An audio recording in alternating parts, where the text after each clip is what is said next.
राधे राधे दोस्तों। हर महीने का अपना एक विशेष महत्व होता है, लेकिन आषाढ़ मास की बात ही कुछ और है।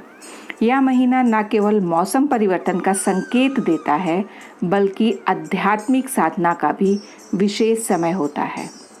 हिंदू पंचांग के अनुसार यह वर्ष का चौथा महीना है। इस महीने की पूर्णिमा तिथि को चंद्रमा उत्तराषाढ़ और पूर्वाषाढ़ नक्षत्र में स्थित होता है।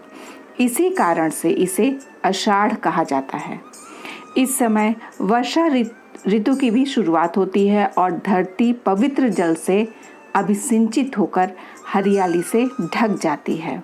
यह वह समय है जब प्रकृति की हर बूंद ईश्वर का आशीर्वाद बन जाती है। आषाढ़ शुक्ल एकादशी को भगवान विष्णु योग निद्रा में चले जाते हैं और 4 महीने बाद कार्तिक शुक्ल एकादशी को जागते हैं। इन 4 महीनों को चतुर्मास कहा जाता है। इस दौरान विवाह, गृह प्रवेश जैसे मांगलिक कार्यों की मनाही होती है, लेकिन पूजा पाठ, व्रत, ध्यान और भक्त की महत्ता अत्यधिक बढ़ जाती है। संत समाज भी इन महीनों में भ्रमण छोड़कर एक ही स्थान पर रहकर साधना करते हैं। इस महीने में अनेक पावन पर्व आते हैं, जैसे गुप्त नवरात्रि, गुरु पूर्णिमा, देवशयनी एकादशी, जगन्नाथ रथ यात्रा, जया पार्वती व्रत और योगिनी एकादशी, जो इस माह को अत्यधिक पुण्यमयी और शक्तिशाली बनाते हैं। इसे देवी उपासना और कामना पूर्ति का श्रेष्ठ काल माना गया है।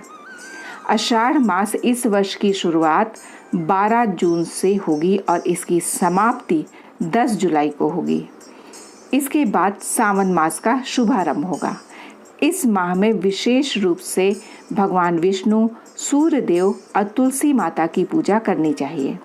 तुलसी पूजन और जल दान को अत्यधिक पुण्यदायक बताया गया है। योगिनी एकादशी का व्रत तो इतना फलदायी माना गया है कि यह 88,000 ब्राह्मणों को भोजन कराने के बराबर पुण्य देता है। शास्त्रों में इस माह के कुछ विशेष नियम भी बताए गए हैं, जिसमें हल्का, सुपाच्य और सात्विक भोजन करें। मौसमी फल, चावल, दाल और हरी सब्जियां उपयोग में लें। लहसुन, प्याज, अधिक तेल, तला भुना और बासी भोजन ना करें। तुलसी को प्रतिदिन जल चढ़ाएं और उनका पूजन करें। जल का संरक्षण करें और पवित्र नदियों में स्नान करें। मांगलिक कार्यों से दूरी बनाएं और चतुर्मास की मर्यादा में रहें। आइए अब जानते हैं आषाढ़ मास 2025 के प्रमुख व्रत त्योहार। 11 जून को ज्येष्ठ पूर्णिमा व्रत, 14 जून को संकष्टी चतुर्थी है, 15 जून को मिथुन संक्रांति, 21 जून को योगिनी एकादशी होगी, 23 जून को मासिक शिवरात्रि, जिसे हम प्रदोष व्रत कहते हैं, कृष्ण पक्ष की पड़ेगी। 25 जून को आषाढ़ अमावस्या है। 27 जून को जगन्नाथ जी की रथ यात्रा प्रारंभ होगी। 6 जुलाई को देवशयनी एकादशी, जिसे हम आषाढ़ी एकादशी कहते हैं।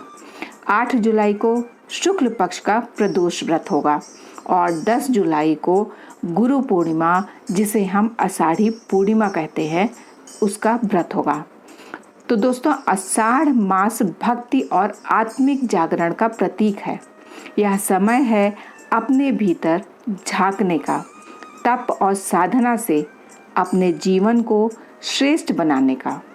जब भगवान स्वयं विश्राम करते हैं तो यह इशारा है कि हमें भी सांसारिक भाग दौड़ को विराम देकर आत्मा की ओर मुड़ना चाहिए। तो